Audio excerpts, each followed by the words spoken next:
Ladies and gentlemen, let's get ready for the Wot Supp podcast. With your host, Stu, OG Industry Shannon, and Will warren-davey, new school formulator extraordinaire. We're talking all things supplements with insiders, athletes, experts, and more. So sit back, relax, and prepare to find out what's up. Okay, welcome back, listeners, to 2021. This is our first episode of the year. We have both had a bit of a pretty hectic Christmas New Year period, and myself, my co-host Stu, Shannon. Welcome back, Stu, to the new year, mate. Yeah, thank you. It has been quite a break, hasn't it? I think a little bit of an unexpected break for the both of us too. I think we had planned to continue through, but a few things came up and went on, and it's just been it's been a crazy couple of months, really.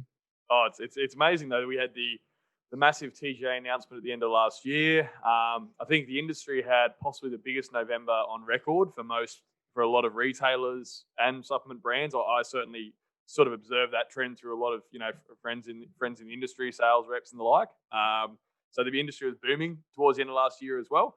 Yeah, so it just kept us all. And you, of course, have had heaps of endeavors we can chat on today when we're catching up in general in this episode, which will be a bit of a different pace to normal. Hey.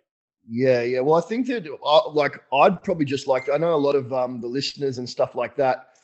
They do follow our personal pages and what we're up to and stuff like that as well. And I think it was probably me who kind of threw us out of our general recording schedule originally, because we did have a few guests lined up towards the end of last year. We had Josh Lenardowicz lined up, we had Tony Doherty lined up, and then I went and tore my bicep off at the elbow, and that threw my life into a spin. Spent some time in hospital and surgeries and all that, but I'm sort of past all that now. So it's spoken like it's such a light thing. So having a bicep tear is a debilitating injury for anyone.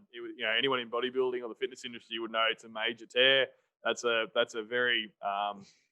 It's usually quite a long recovery process. Yeah, that was right towards the end of last year, and that was during a big relocation as well with your business as well, man. So it's been a pretty insane end of 20. Oh man, it's been nuts. And I think the thing that really surprised me the most about that bicep tear, Will, was the fact that it didn't happen in the gym. I've been in the gym coming up on 15 years and never done a major injury. So to tear my bicep, not just a bicep tear, but a complete rupture. So that basically means the bicep detached entirely at the elbow and recoiled up to my shoulder was the injury. You can probably, those who know what my arms look like normally, can see that there's been quite a lot of atrophy there, because I haven't been able. I'm doing my physio and rehab stuff now. I'm about a month post surgery now. But yeah, detaching the muscle, not even in the gym, was a bit of a shock. I was actually helping an elderly lady into her car who was suffering heat stroke, and she wasn't heavy. She would have been about 60 kilos wringing wet. I picked her up. I extended her my arms out to place her in the car, and she was about 2 inches off the seat, and it just went snap, and the entire bicep recoiled up to my shoulder. It was sitting up here. It felt like I got cracked in the arm with a bullwhip, and that was the start of the entire journey from, finding a surgeon and getting it reattached. And, now I'm about a month post-surgery, starting to get it straightened out again. I'm nearly back to straight. But it's probably another few weeks still until I can do any kind of resistance with it. So you can imagine the atrophy has been quite remarkable. I've lost nearly 3 inches off both arms because I haven't been doing anything with this arm either. I didn't want to end up looking like, I'd been. Yes. Man, that is an incredible thing, isn't it? And that's a very big flip side. I mean, we've had guests on before, like Alicia Gowans, and Ali was, known for, she blew her back up, basically in training. We've had people on who've had, like Lenardowicz is going to come on. He's had a massive run-in with health issues as well. Like, I think anyone who's been in fitness long enough has the flip side of the coin. They've also been around a lot of, a lot of health issues, injuries, things that come up, just wear and tear, I guess, from putting our bodies through years of resistance training. It goes hand in hand, for some less than others, fortunately. But that's your first injury, mate, that's pretty awesome, really. I'd say my first major one, but I think it's right in what you're saying. A lot of people have said to me, "Oh, Stu, what went wrong? What would you have done differently?" and all this sort of thing. But I think honestly, like even with hindsight, I don't see a scenario where I wouldn't have gone and helped and done that injury anyway. And who knows? It might have been the last hair that broke the camel's back. Maybe I was going to do the injury in my next bicep session anyway. I've got no idea if it was just waiting to happen or if something went wrong. I don't know. But at the end of the day, it is what it is. We press forward. We keep moving. And my focus right now is obviously I'm not in the gym. So my focus is on business. And that's what it's been on for the last sort of, at least 8 weeks. So I think that's a good, nice little transition too, because I think a lot of us can identify with this as a lot of business owners when things go in seasons. I find, and we've had a lot of guests on who have identified there are parts of your life where you can throw yourself entirely at business and invest yourself 100% into it with almost no balance, which is, that in itself is a debatable term for people who are having a go. But I think what'd be interesting is sharing some insight for listeners who a lot of them are business owners, and I guess how you've turned that negative into a positive part of it. What was some, what are some of the upsides of it? How have you turned that this into some, useful time in other parts? Yeah, well, I think that, like, obviously when I did the injury, like I've been training now, like I said, a long time, and it's a big part of what I do. It's a big part of who I am. And I'm not going to lie, after that injury happened and I realized that I would be out of the gym for, 3 months at least, potentially 6 months before I was even getting anywhere near lifting kind of significant weights again.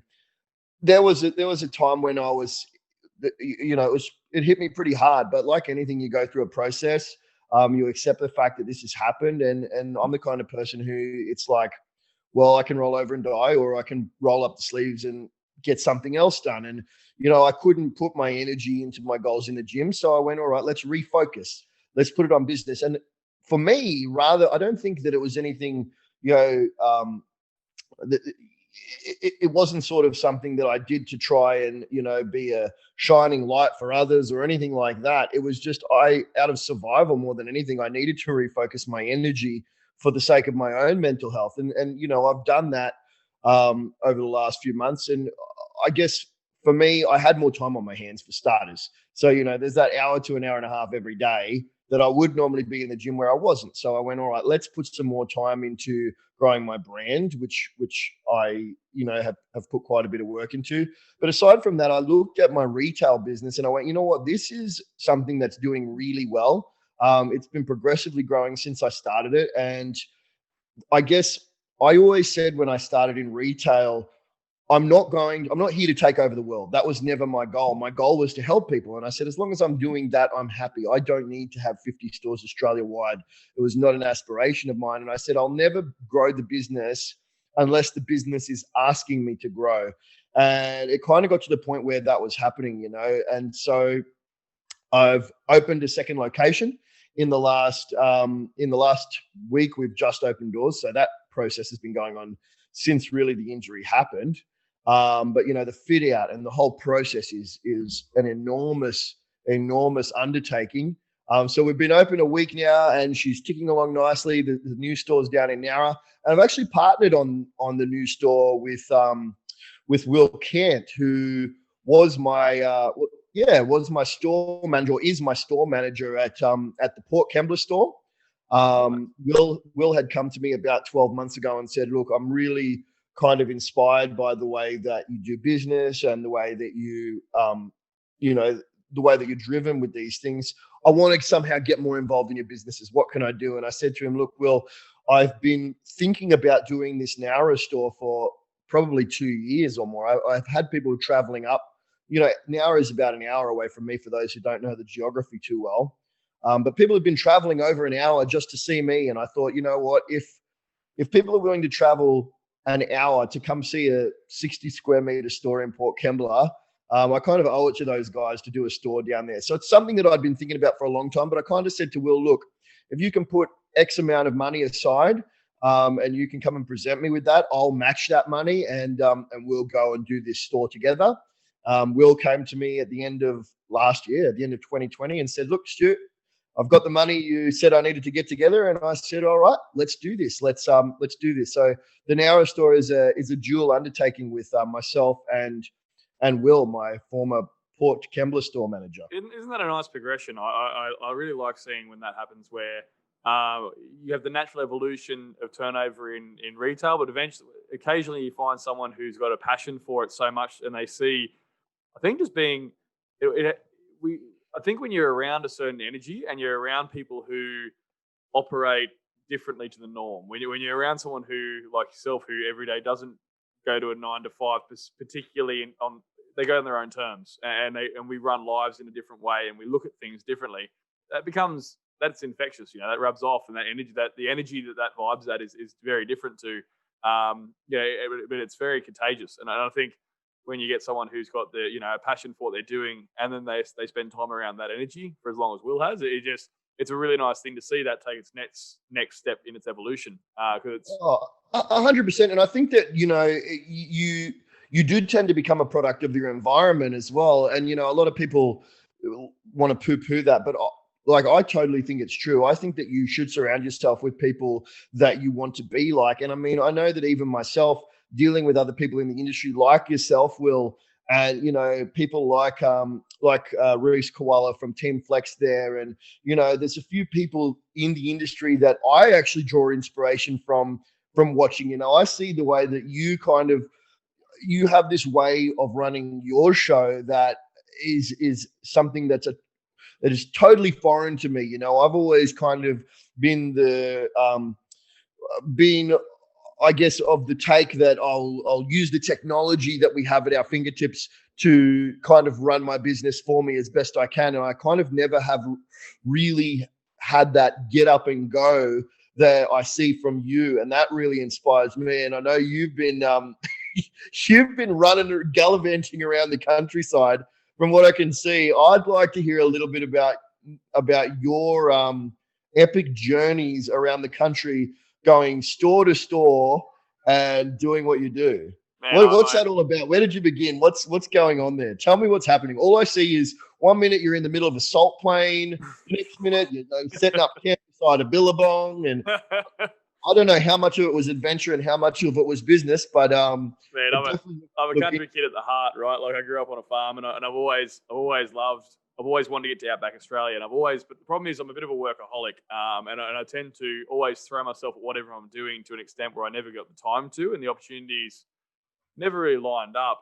And so I guess when I worked in mining before this job, I was sort of a drive in, drive out, bit of, that was what I liked the most, was getting to visit towns that you wouldn't otherwise see, getting to go out and meet new people and do it all. And so when I started this company, and it was all relationship based, that was a big part of it. Like that's what I love the most, is going to, a different town, whether it be, Orange, Lithgow, Bathurst, Dubbo, Orange, Mudgee, now Queensland, all that, Townsville, Mackay, Gladstone, Cairns, getting in the car and just going and visiting these people, and seeing what how they walk life, and what their customers look like, what they do each day, how I can slot in what I do to that and add value. And that's bloody awesome, man. It was like around Christmas, I thought, I'm going to stop overcomplicating this journey of this big road trip I wanted to do for most of my life. And I finally got an opportunity where there's 20, 30 supplement stores on the way from here to where I want to be. Let's make it happen. So I hit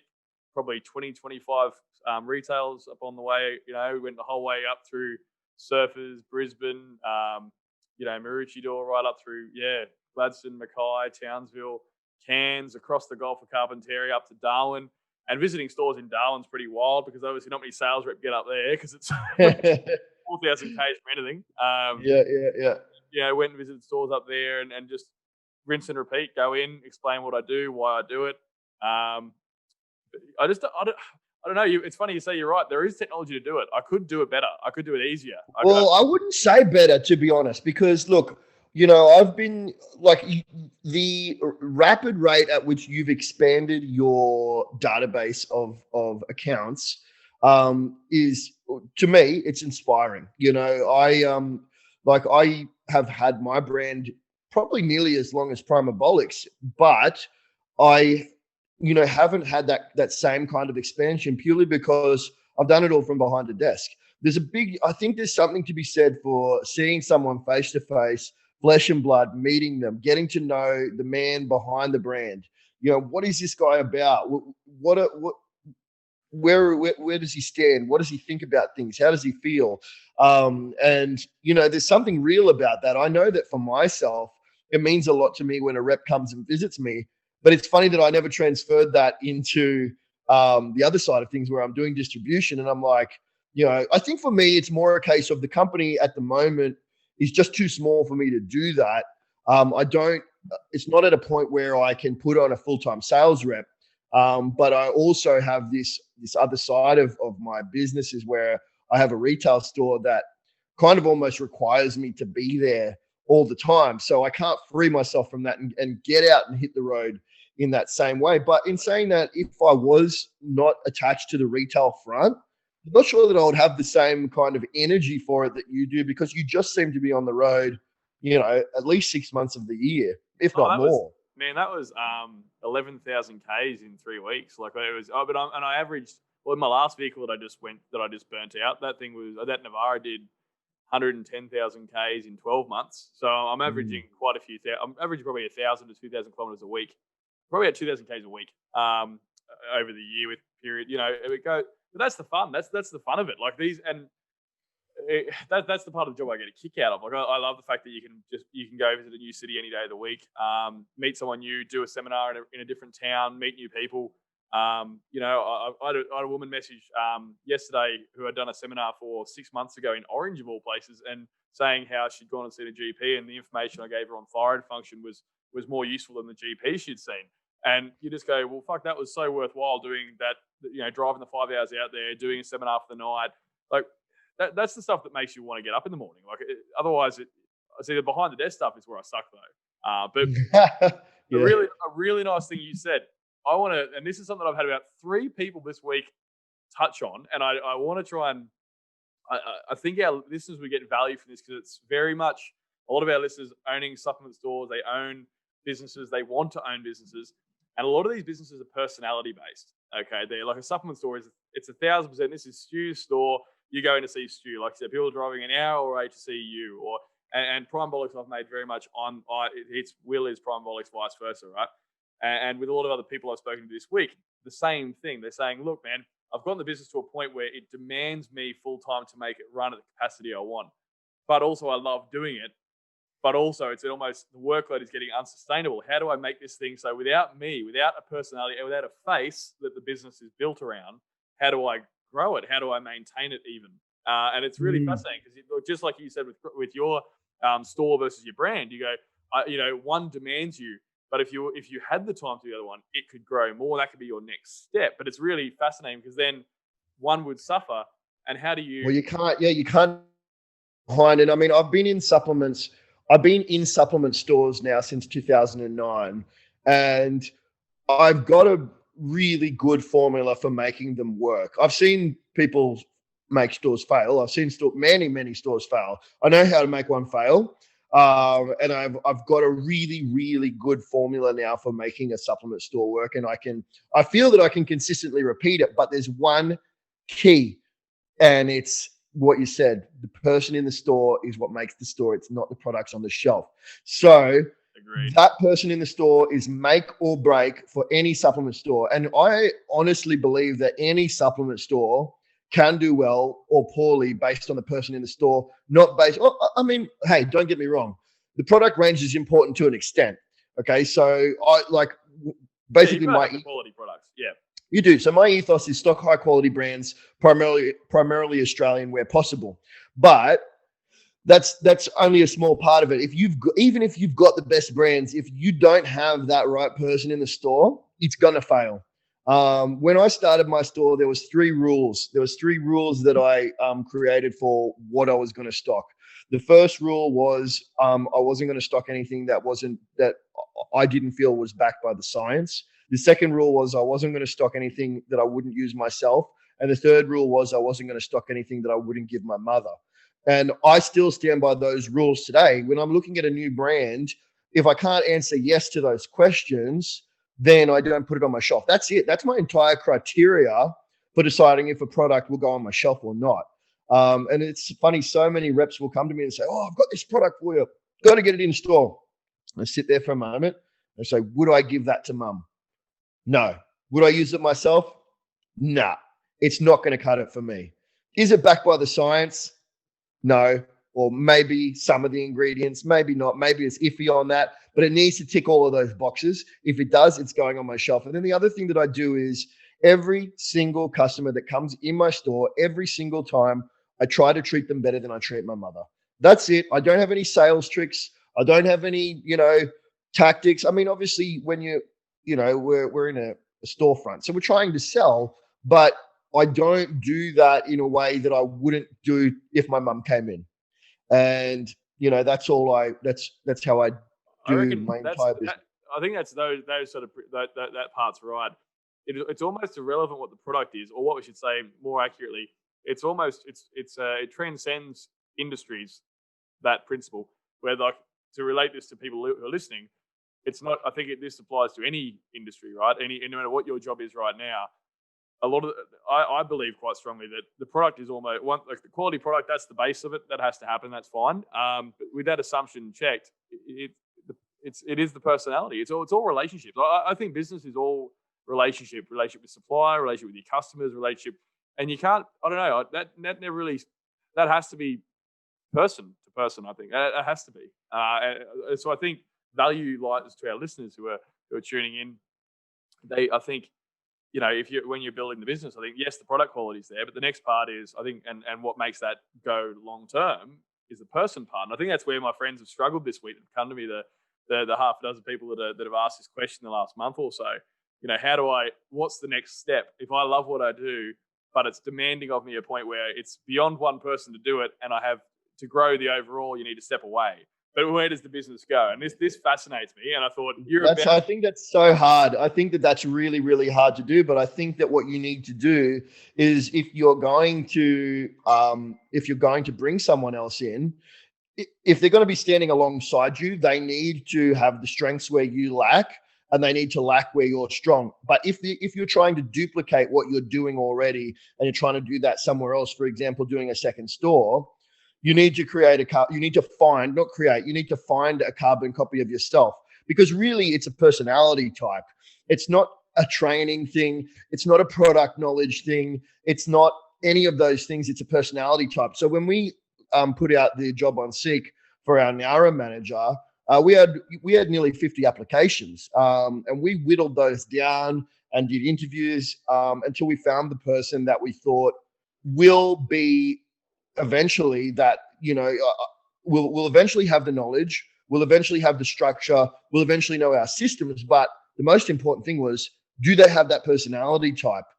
Are they someone who can connect with people? And that's what we were interviewing for. I didn't care if they came from the supplement industry or if they worked in a, chemical factory. It didn't bother me what their background was or what their knowledge of supplements was. The important thing was, do they have the right personality type, and are they driven? Are they going to work? Do they want to grow in this space, and do they want to grow in this business? But, it's so interesting that everyone deals with the same issue. It's like, once you've created something great and you've created something brilliant, you kind of almost don't give yourself the credit that you're due. And you go, this brand that I've created is doing really well. People love my brand. People are loyal to my brand. But then as soon as you try and step away from it, you realize that they're not really loyal to your brand. And it's something that I learned about 5 or 6 years ago. I went to a seminar from one of these, motivational speakers and the whole biz. And they said something that really stuck with me. And it was, at the time, I was getting really, really frustrated with my customers because I was seeing them posting pictures of supplements that they'd purchased at other supplement stores. Or they were wearing a shirt from another supplement store, or, they were, good friends of mine were popping in at another store, and I was, at the time, I was infuriated by it. I was like, why aren't you brand loyal? Why aren't you loyal to, at the time it was Aussie Supps.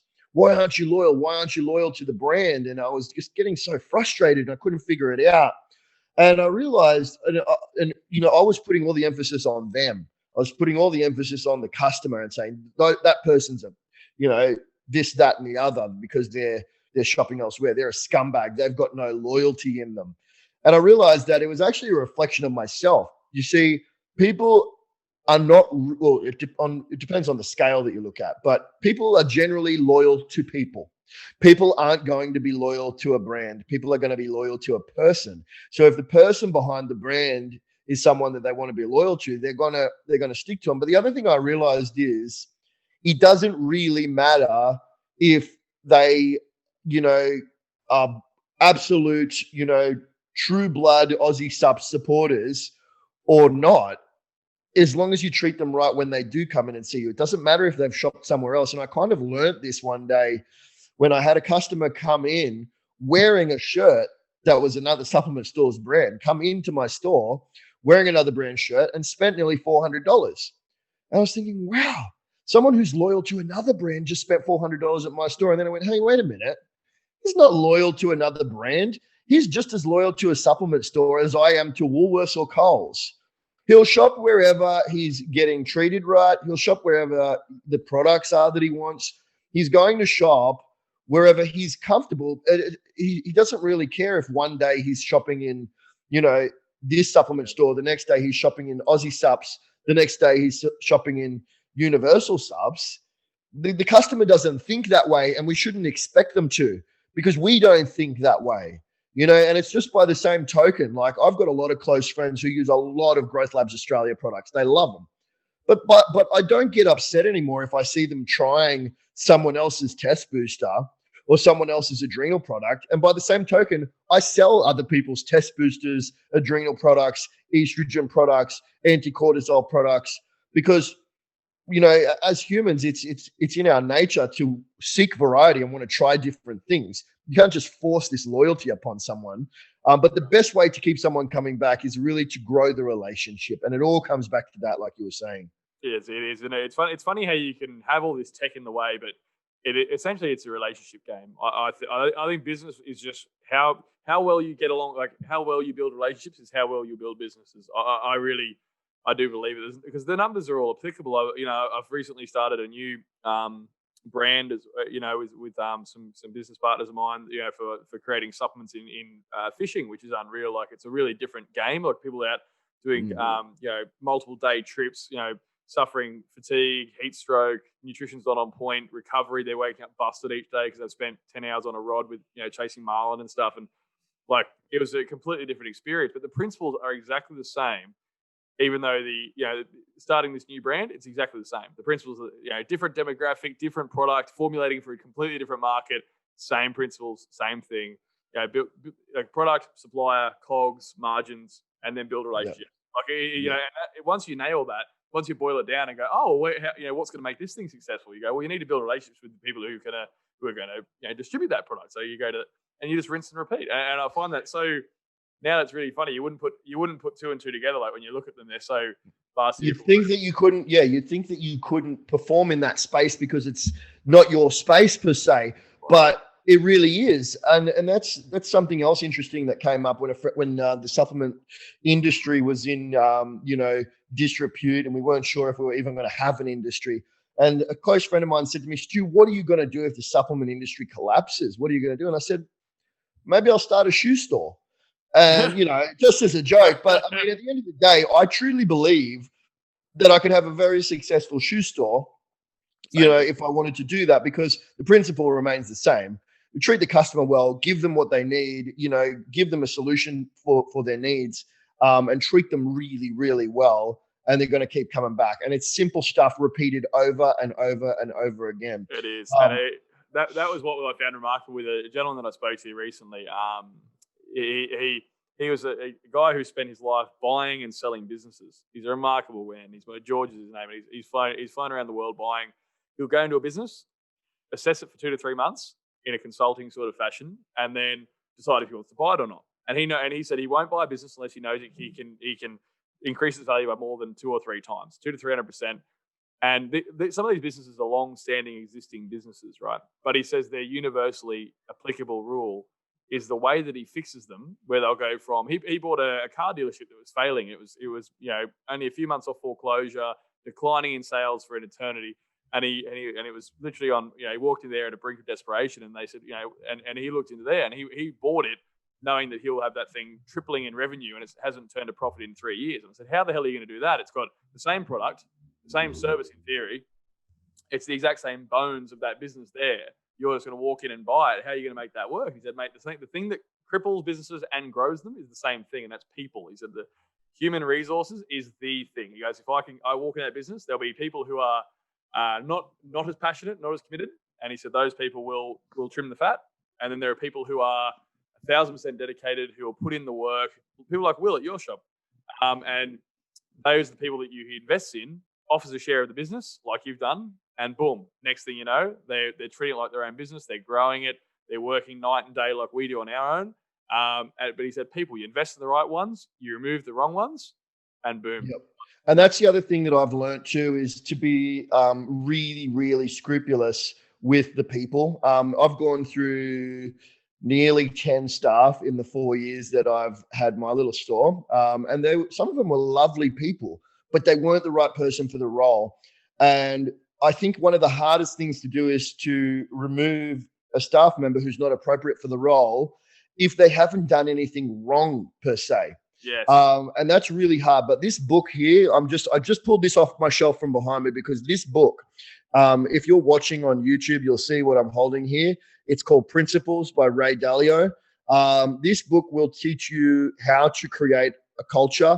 It'll teach you how to be a really good leader. It'll teach you effective skills for removing staff members. It will teach you effective skills for finding staff. And it shows you how to do things, I guess, in the most appropriate and most effective ways, both for business and life. Principles by Ray Dalio, fantastic book for all that stuff. I found that, I've had to let a lot of staff go in the time that I've been in business. But I've found an approach that works really well for me. And usually I can make the staff member realize that they don't really want the role. Because if the staff member's not performing in the role, it's usually because they don't want to be there. It's usually because it's not their passion. It's not lighting that fire inside them. And if you can make them realize that they're wasting their time doing something that is not igniting their soul, they're going to want to leave anyway. And you can usually, convince them that it's the best idea for them to go. And these are all things that you can find in this. But even just simple things from conflict resolution, that book is my Bible for running, growing, and creating culture. And that has been an absolute key point for me in my businesses over the last couple of years. Great hot read for the listeners. I was looking for a new book this year. I need to start getting into reading. Actually, I found I tend to digest things well. Audio. It's a podcast of my audio syncretic learning. I'm very, very good with. But I need to get into every successful person you watch. They meditate and they read. That's the big things there. Growth in two areas, I suppose. But it's God, I love it. You're dead right there. When people thrive only when their regular actions align with what they actually want, with what their values are, right? Like if employee X doesn't really value that much helping people in a retail setting in their fitness goals, say if that doesn't really set them on fire, like you said, that's not their values, and that's fine. That's not what they really put on, that's not what gets them up in the morning, gets them keen. That's cool. The thing that will get them going, it might be the shoe store owner. Who knows? Maybe. There's going to be someone out there who, I don't know, trimming hedges ignites their soul. And that's fine. And that's the job for them. And they should go out there and they should seek that with passion, and they should seek that with 100% intensity. So I think that you've got to find that staff member whose soul is lit on fire when they're helping someone achieve their goals. And it's hard to find. It really is. But the second you recognize that person, that is not that person, you need to remove that person from that position. It's like the rotten apple will rot the entire basket if you leave it there. So you have to pluck it out. And it's hard to do. It's really, really hard to do. I think it gets easier. I think as you I don't want to say the more you do it, it's like, it's not something you ever enjoy, removing a staff member, but it's something that does get easier when you realize that every decision you make should be made for the benefit of the business. And you tell your staff members that as well. I tell my staff members, every decision I make is made in the best interest of the business.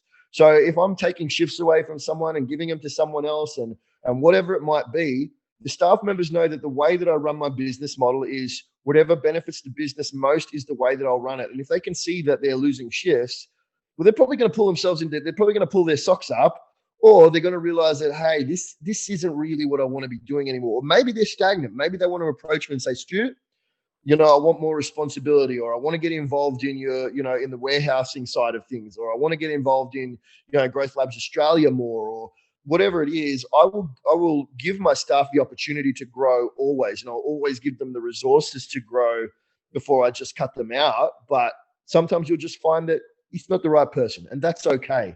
I don't think that's a negative thing. I think it's a positive thing ultimately for that staff member as well, because you're releasing them. You're freeing them from a cage that's allowing them to go and find that fire. Yes, and that's allowing them to find what will like.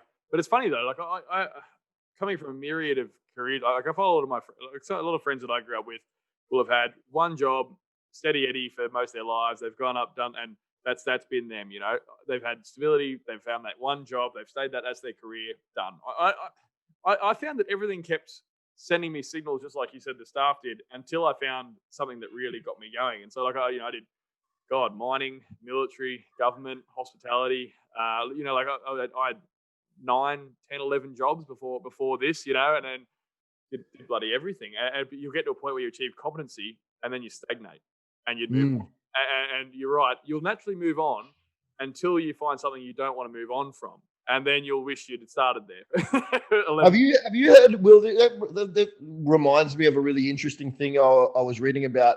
Are you familiar with this highest point of incompetency principle? Basically what it says is, and it's very true in our society, the way things work is we will continually get promoted until we become incompetent at our job. So basically the way that all of our systems and businesses are generally structured is that when you start a job, you start on the bottom of the ladder, right? And if you do very well at that, you get promoted to the next level of the ladder, okay? If you do very well at that, you get promoted, and so on and so forth, until you get to a level of the ladder that you're not doing very well at, and you won't get promoted any further. But you're incompetent, you're not doing that well. But the next level of the ladder down is full of a bunch of people who are incompetent at that level that didn't get promoted up to your level. And so we end up with a ladder of incompetent people because we keep promoting people until they're not good enough at their job to promote them any further. So those people at the bottom rung who never got promoted, they stay at the bottom rung. So you've got a bunch of doozies at the bottom rung. Second rung up is the people who couldn't make it to the third rung. Third rung is full of the people who couldn't make. Well, we never allow someone to actually thrive in the position that they're good at. We keep promoting people to their highest level of incompetency.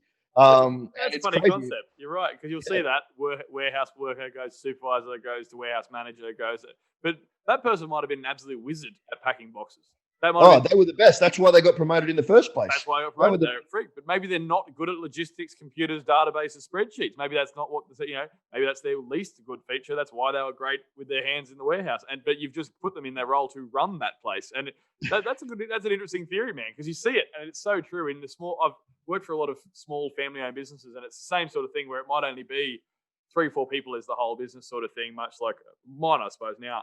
And yeah, you're dead right. It's a very you will see someone take on multiple tasks, and it's just, you're dead right. You have to take on so many tasks in a business that are so across so many random things that you'll just put people in places a lot of the time to try and put out fires. And it's the suitability question is also their longevity question. I think it's hard too, because when somebody's doing well, we want to reward them, especially as their superiors. You want to reward someone who's doing well, but the best reward is not giving them a different role. And that's the tricky thing, is figuring out, how do I reward them? How do I make this person feel appreciated without promoting them to their highest level of incompetency? And that's what we'll tend to do, is just reward people until they're incompetent at their job. That's an See, But yeah, really, really interesting. But I wanted to rewind and get back to supplements for a little bit because you said something really interesting, a few minutes back about a new brand that you'd started, and I've seen this, and I think it's a really, really cool concept. And actually, friends of mine, there it is there. So this is what's it called there? Will Hydrate. Yep. And what's the brand? Ocean Blend. Ocean Blend. So this is a fishing supplement, which is something that a lot of people wouldn't have thought of. I don't know if you know Jess and Tommy Monty. They used to own Aussie Supps up in Mackay, and which later became On Point Nutrition. Yep. And I dealt with On Point. Yep. They were incredible business people. They ended up selling that business at the peak of its performance. And they started a brand that's still that's doing incredibly well now, which is called Peak Performance Hunting. And it's hunting supplements. So similar concept, different sort of market.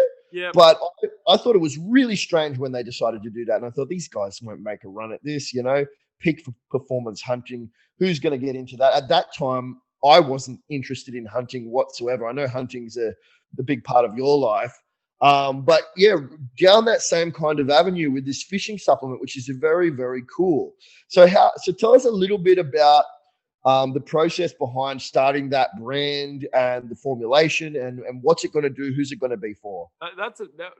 They have similar issues to what athletes have, right? So I guess what I've noticed, because I've sort of cast a gaze across a few different industries recently and a few different pursuits, whilst trying to pick people's brains on what they actually wanted in this space. So and it's like every sport. There's the weekend warrior, and then there's the diehard, and what they need is pretty similar. The theme, like the demands physically, were pretty similar, and I guess endurance and lactic acid was a big one because a lot of this time they were we're doing long stints, I suppose, compared to what we would see in the weights room. You might be on spending an hour trying to spool in a massive marlin or something. It was quite interesting, and this was something that I had very little experience in. I've done a lot of hunting, but not a lot of fishing, what I really enjoyed was thinking outside the box and going, what are the common issues these guys are facing? How do we slot in XYZ supplement to that? How do I find amino acid to help with endurance, or how do I find the tropics to give them the focus? How do I find? And it was really interesting. So, and I found it's brought me back with Primer actually to a nice place where I'm starting to try and think with formulations, what's the end goal and what's the best way to get there? And that's where I've actually been dabbling more in hormonal stuff lately for that reason. But so with this, because you've just launched your estro product, right? That's just literally come out a week ago. Yours. And by the way, kudos on your rebrand, man. That looks clean as. Talking of rebranding, I had to do mine last second just before I launched it. The TGA changes meant I had to take everything off the label saying what it does. Which was wonderful. So I did that and delayed the launch. But mate, that was fun. That was one of the first times in a long time I got to go back and proteins are cool, intra workouts, whatever. But when you get to go back to the textbooks and look at biochemistry and go like, all right, how does your body actually work hormonally? How does this thing function? When you're saying make a product to balance estrogen out or restore, balance, it's actually quite complex, and I got a real kick out of that. And it was the same principles though with this guy, with the fishing guys. So I was talking to all these fishers that were like red hot into it. That was their whole life. That's what set them on fire. And you're like, okay, what are your issues and how to reverse engineer it? And so with Estro, my sort of estrogen product, it'll probably have to change names with the TGA soon, but they're busy with the vaccines. That's cool. Look, mate, I think that I think that we're doing everything we can to be compliant, and from what I've seen so far, the TGA has been pretty good with people who are striving for compliance. So I think that you're doing as much as you can. Like I've done an entire rebrand. I've done an entire facelift for the entire brand. So not only did I thought, well, we have to change what's written on the products anyway. So I may as well use this as an opportunity to give the brand a facelift, which is what I've done with my brand. But I think the fact that we're trying to fit within these regulations, from what I can see, they're giving us the benefit of the doubt. They're allowing us to move towards that. And I mean, as far as I'm concerned, I've tidied up my brand and it's good for the next 3 years. And I've had an independent consultant look over it and kind of, give me the nod on that as well.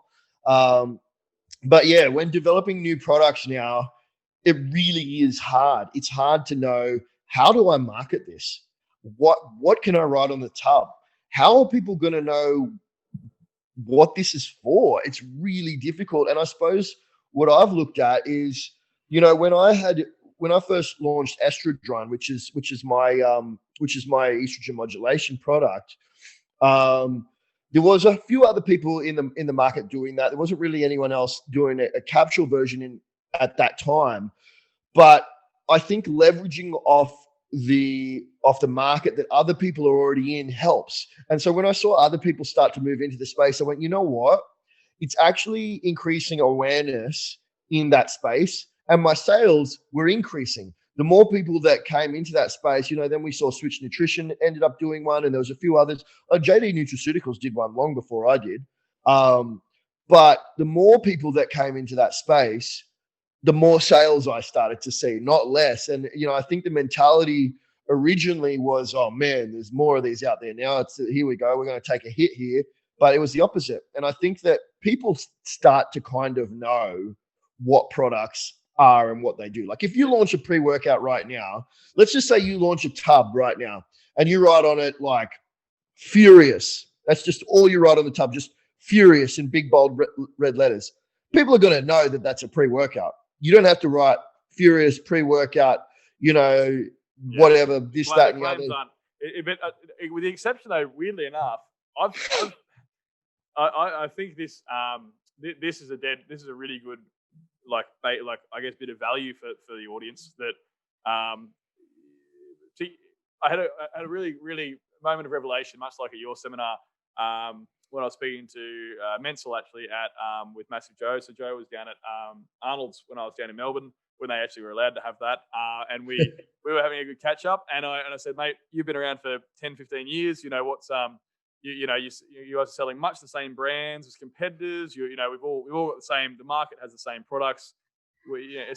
How do you keep competitive? What are you doing? Aren't you worried there's been an explosion of competitors in the last few years, opening up more stores, more websites?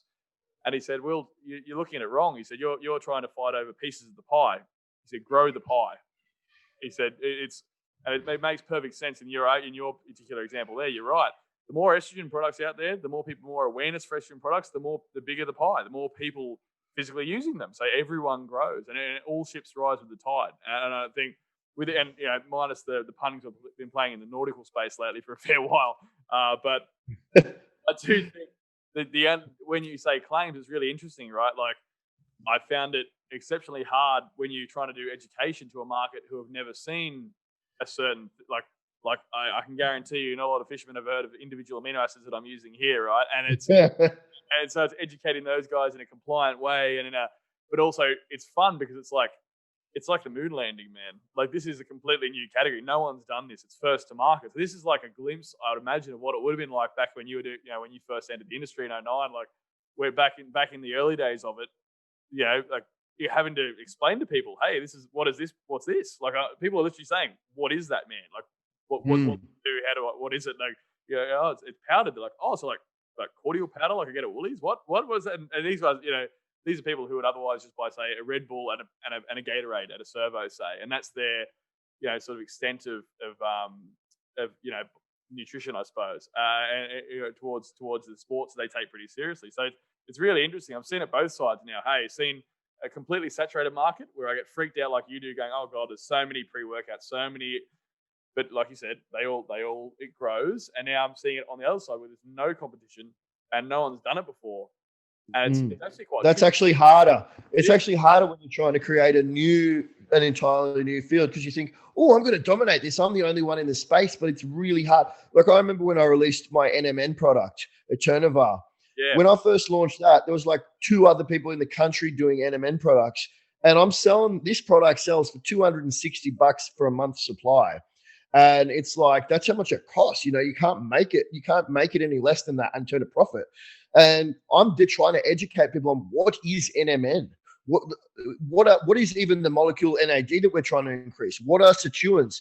How is this loss of information theory of aging, even applicable to them? And it was just near impossible. Now that there's more NMN products on the market, I sell a Chernovar every day, no problems. That just churns out on the website and sits there ticking over. When I was out there kind of, making a new way for everyone, trying to pioneer it, it was a bloody nightmare. It really is. I think there's a surefire way to make your product not work, and that is focus on what someone else is doing. Worry about who's releasing something, and try and get into semantics of back and forth. Oh, well, no, they released this guy released a pre-workout that's got more beta-alanine than mine, so I'm going to now do a 2.0 version with more beta-alanine than theirs. Oh no, now they've added this ingredient. Oh, now I'm going to release a 3.0 with that ingredient. And that's a surefire way to kill your product. If you want to try and get stuck in a back and forth with someone else who, you believe is, I don't know, you believe is muscling in on your space in the industry, you're gonna make sure that your product fails. So I think the best thing that any supplement manufacturers can do is focus on their own game. Yeah, see what the trends are in the industry. Watch what's happening. Watch what other people are doing. Watch what's working. That's how any business model works. You see what other people are doing and you try and improve on it. And that probably brings me to another interesting point. And I get a lot of people say this to me. And they'll come to me and they'll say, Stu, you've just done this video and you've said that this product is just a sensational fat burner. How does it compare to Lipodrine? Is it better than Lipodrine? Is this product better than that product? And I think that's something that I'd like to talk with you about as well, because I think that there's no such thing as there is going to be products that are better than others, because some things are absolute junk. But yeah, I think when the people who have an idea, and I've said this before, I think there's about 10 people in the country that really have an idea and formulate good products. I think every time we're forming a product, we're trying to make the best product that we can in that category. And the way that I do it is going to be different to it. And it's going to be different to the way that Greg Haglund does it. And it's going to be different to the way that XYZ does it. And we all in our own mind believe that our product is the best in that given category. And it's just like an artist. If you say to someone, all right, I want you to paint me a picture of, whatever it is, the salt flats out in whoop, wherever you are. One artist is going to paint it one way and he's going to believe that he's created the most beautiful artwork out of all the artists. And another one's going to paint it another way. And another one's and you're going to get a bunch of different artworks. They're all beautiful in their own right. They're all effective in their own right. They're all nice to look at. And it's the same with supplements. I don't think there's such a thing as a best fat burner on the market. I might say, I believe that my product Lipodrine is the most effective single serve capsule stimulant-based fat burner in its space. Okay, because it's a stimulant, it's not thermogenic, it's a single serve capsule, it's just one cap. I might believe that I'm doing the best at that. And I might say that in my marketing. But, someone else is going to say, well, I don't think that that's the way to do it. I think that you should put some thermogenics in your capsule. If there was just one best product, I would only need to have one product on my shelf in each category. Why would I stock 5 or 6 if there was a best fat burner? I wouldn't. No, It'd be and the industry would no longer operate, really, if we had just the comprehensive one. But it's very interesting how you say the thought process to how we approach things is so different. And that's the joy of it. I think the way that because the way I tend to try and approach it is to do it on purely keep it factual, like particularly when it's someone else trying to do a particular give a fat burner. Is this one better than this one? What I love about it is when if you boil it down to what's in it, and keep it just based on the data. It sort of makes it very clear. It's a really nice way actually of doing it. Is when you'll say, okay, well this product will achieve, these ingredients are designed to achieve this goal. This is the way they're formulated, and has it been at the right doses? It has been put together in the right synergies? Yes or no? And it becomes pretty night and day. But it's interesting. You're right. Everyone does it from a different approach. Like when I made my first fat burner, it was a thyroid product. Like there's still no thyroid products in Australia. Like it's just like people don't like. It's a very under. Yeah, well, you've got like there's a couple of capsule ones. So I know ATP does their T432. T432. Yeah, sorry. Yeah, so there's a couple, but you're right. It's a pretty untouched space. And I know that there's some fat burners now starting to use some compounds designed to help with production of thyroid hormones. Like you've got Torch by Into Performance. They use some iodine and a bunch of other things in there. But like, that's probably a good example. Let's look at like some of my top selling fat burners at the moment. And I would say that these 3 powdered fat burners are probably my most popular, maybe 4. They're probably my most popular, but I wouldn't say any one is better than any other one because they each have pros and cons. They each have an ingredient that the other one doesn't have, and they each have some things that I like and some things that I don't like. So you've got Fireball, okay? Fireball by Red Dragon Nutritionals. Great product, really good seller, and it's going to suit everyone. It's not going to offend anyone with being overstimulated. It's not going to offend anyone with sweating so much they could fill up a bathtub. It's effective. And it's going to suit a really broad range of people. Okay, so there's Fireball. Then you've got Deficit. Deficit probably sits at the high end of like potency. Like if you want something that is just going to knock your socks off, if you want to use something that could potentially be used as a high-end fat burner or a pre-workout, you've got Deficit. Then you've got Incinerate. Now, to me, Incinerate and Deficit, they're almost one and the same. It's like, do you like Ford? Do you like Holden? I wouldn't say that one of those is better than the other. That to me, they're almost interchangeable. So Deficit and Incinerate. And then you've got Crush, which is, then you've got Torch, which has just come out by Into Performance. To me, Torch has some inclusions that I really like, not because they're the most popular in the market at the moment, not even because they're the most effective, because they're a little bit different. And they're ingredients that not everyone else is using. And that really excites me. When I see people doing things that are a little bit different and using things that not everyone else is using, they've put some chromium in there, which not everyone is bothering with. They put some iodine in there, which not everyone is bothering with. You've got all your standards in there as well, like, your GBB and your grains of paradise and your black pepper extract and all that sort of stuff, your caffeine. But I like brands that are using some exciting stuff. But of those 4 fat burners, I wouldn't say that one is like, what does the term better mean? Well, I wouldn't say one is better than the other. They just do different things for different goals. And one is going to suit someone else better than it's going to suit this person. And I think that transcends all industries. I'm enjoying though that we're going very specific on supplements today, because I think as the Wot Supp podcast, it is great to bring it back. And have a bit of a focus, make it all back to the subs. But I think that also transcends all industries, that you're right. Like a product isn't, when you say the right product, it's more so the right person for the product. Like the best product for me is not the best product for the next person. Like the shift worker of 10 years who's hauling ass, who the difference between getting to the gym and not is a strong stimulant, is a very different animal to me, who's training at 5 a.m., getting decent sleep, good nutrition, tracking food. That's a very different animal. I don't need 300 calf to get me to the gym. I can do it on a non-stim, But so to ask that consumer, what's the best fat burner for you? Well, the Deficit store incinerates. Tiffany 300 calf, beautiful, go for gold. For me, I'll be rattled. I'll have a terrible day. Yeah. You probably wouldn't like any of the main fat burners that I sell, Will.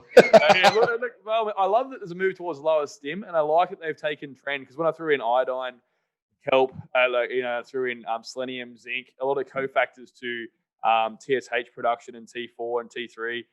I think that was I've seen some people pick up that trend in recent. Well, you were doing that before, like all of these guys were doing that. So you've been doing that for quite some time now. Yeah, and it's nice to see, because like you said, it grows the pie. And it means that I'm doing something right, and it means that it works. If you give someone, like particularly in Australia, like something like more than 40% of people are iodine deficient. It's crazy, right? Because we have very old soils that are weathered and have got very low nutrient density. And iodine is like very typically, it's quite hard to get in your diet unless you eat a lot of seaweed, put it that way. So it's quite tricky to get. So you get, and it's also crucial in the way your thyroid functions. Like you can't the actual molecule T4 is 4 iodine molecules bound to a tyrosine molecule. So you can't make T4 without iodine. So if you've got someone deficient in iodine, they can't physically produce thyroid hormone to burn calories, to burn fat. Like they just can't burn anything. Things like that in a fat burner or in any product are a massive pro for the industry. If I'm starting to see people using iodine and selenium, commonly deficient minerals that have massive health implications, that's a win for the industry. I don't know, like that's going to mean more people will try that. They might not know why. They might just suddenly start feeling better, having more energy. Their hair will grow faster. Skin and nails are healthier, faster metabolism, drop some water weight. And hell, if they might think it's placebo. Who cares? But the fact that more people are doing it is meaning more people are getting actual results. They're feeling healthier. They're actually functioning better, and the goal is achieved. So I don't really mind if someone's doing what I've done 3 years ago, because more people should be doing what I was doing 3 years ago for health. So it's really cool to see, man. Like I love how people are going more holistic. That's where I'm going as a brand, man. I think you're right in what you're saying, and like even these these compounds, we might be including them in a product for thyroid function, but there's a lot of other benefits to having some of these things too. Like it's not like one mineral has one purpose in the body ever. You're always going to find multiple benefits. I had an amazing talk about this today with a research scientist who actually had spent 15 years researching amino acids, like literally the millions of functions that amino acids do in the body. And we have this habit of, because they're so complex, we tend to fit something into the model that we want it to fit in for that purpose. So we'll say, okay, I want to drive muscle protein synthesis. Leucine comes to mind straight away. Leucine, mTOR, job done. That's what leucine does. Therefore, that's what leucine does only, right? And it was tyrosine, want to boost dopamine. Tyrosine, it's a nootropic, right? Tyrosine is also what is the backbone of thyroid hormone. Your thyroid eats like 40% of your body's tyrosine. But also breast tissue competes for the thyroid for tyrosine, for iodine uptake.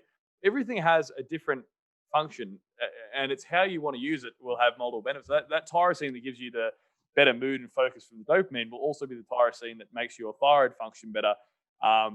It's an interesting little rabbit hole I went down with this guy. You mentioned even selenium. You look at selenium, right? I was reading a study just the other day about selenium, and they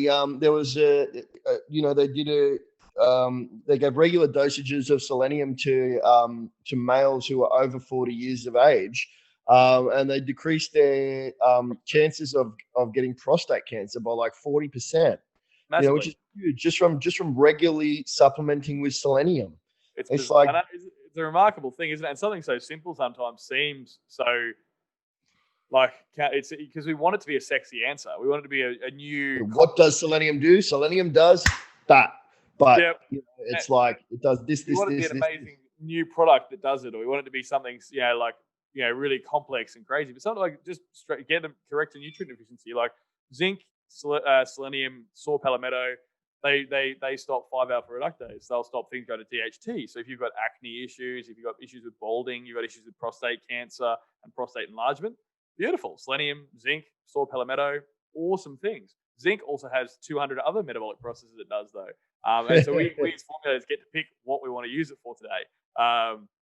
It's that's one thing I've found really hard, Will, with allowing so I use a marketing company for my brand, for Growth Labs Australia. A marketing company does all of my social media, all of my web content, and sometimes they will talk about an ingredient that I've used in my product, and they'll cite some of the things that it does which have absolutely nothing to do with the reason that it's in my product. I've got very specific reasons why I put those things in there. So I get very offended when this marketing company will put up a post about one of these inclusions and say, oh, here's our great product, and it does X, Y, Z, and it's got this in it, and these are the things that does. I'm like, no, don't write that here. And I'll go back and fix it all. I'm like, what am I paying these guys for? And I get really cranky.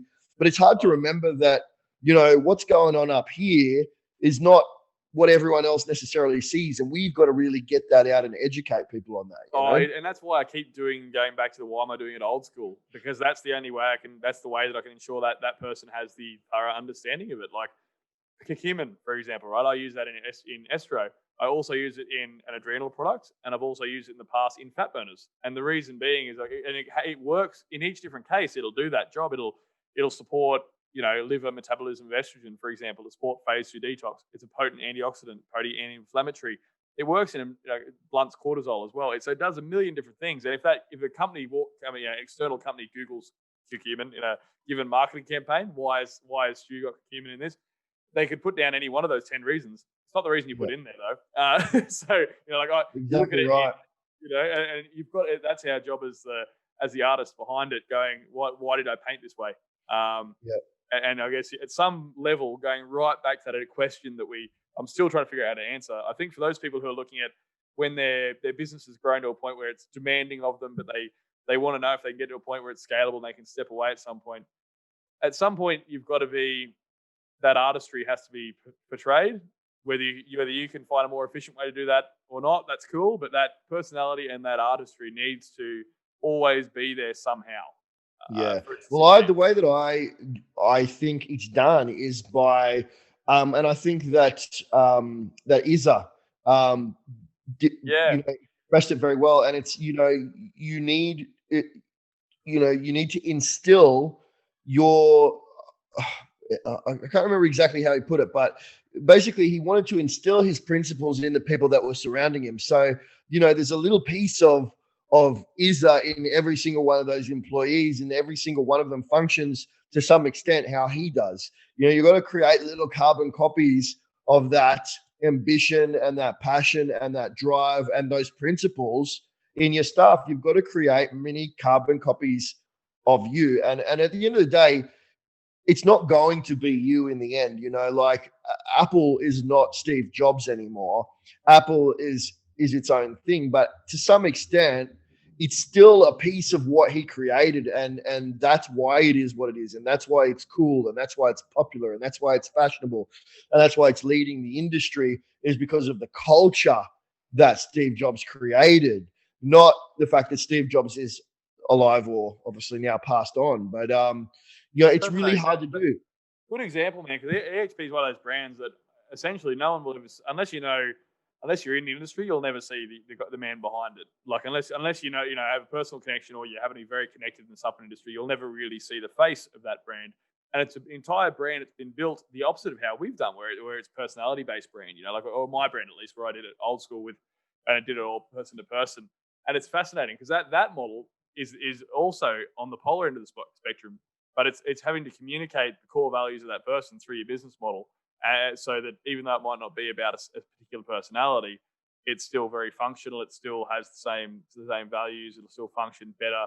It's a really interesting thing that I've really racked my brain on this recently. And I hope in future episodes we can get on some guests to illuminate this area, particularly some of our guests we've had on before.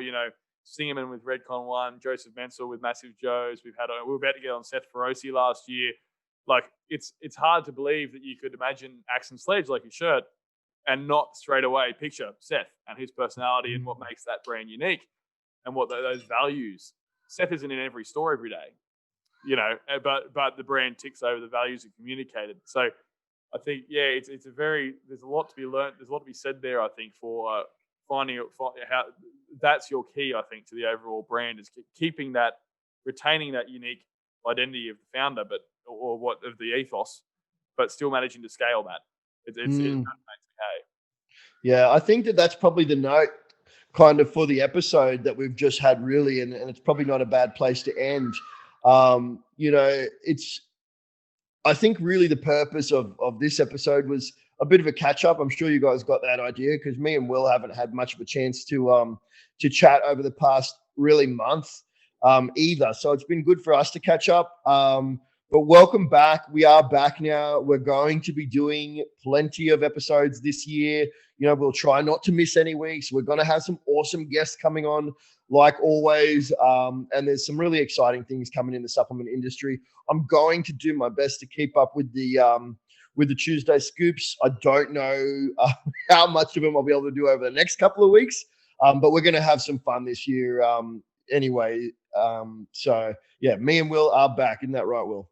We are, mate. And I like to think, bringing it back to the supplement space, I think we were toying with the idea last year of again doing a YouTube only subscriber sort of content and doing a bit of a deep dive into specific ingredients in supplements as well to bring it right back to its roots of we are here because of a passion for supplements. So there'll be some new exciting things coming as well for supplement lovers and business owners alike. Hopefully we can keep punching out good content from here on in a regular fashion. So we'll wrap it up there. And thanks for listening thus far, guys. We can't wait to hear you on that and see you guys on the next episode of the Wot Supp podcast.